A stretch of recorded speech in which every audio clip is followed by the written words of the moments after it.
আপনারা 17 বছর লন্ডনে ছিলেন, আগে মাথার ভিতর থেকে নামুন এবং বাংলাদেশে অলিগলি রাস্তাঘাটে একটু হেঁটে দেখেন, বাংলাদেশকে আগে ছিলেন।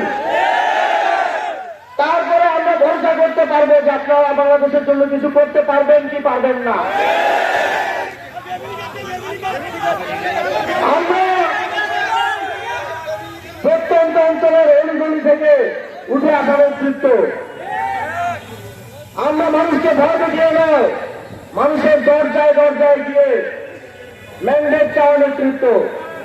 আমরা জুড়ে গণের প্রত্যারে বাংলাদেশের কোটি কোটি মানুষের অংশগ্রহণে শেখ হাসিনার মতো শক্তিশালী ফ্যাসিবাদকে বিতাড়িত করা নেতৃত্ব।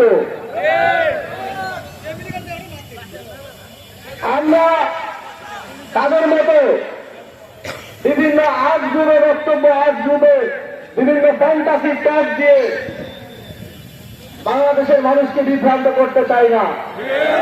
আমরা মাটি থেকে উঠে এসেছি, আমরা জানি মাটির মানুষের কি কি সমস্যা আছে, তার কি কি বাস্তববাদী সমাধান হতে পারে।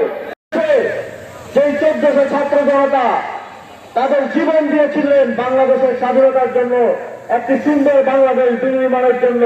তাদের রক্তের ঋণ আমাদেরকে শোধ করতে হবে। আমরা 17 বছরের নিপীড়ন দেখেছি।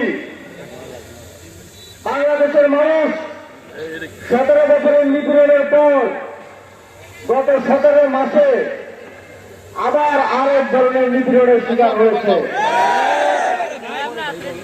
17 বছরে আমরা দেখেছি গুম, খুন, নির্যাতন, চাঁদাবাজি, টেন্ডারবাজি, দুর্নীতি,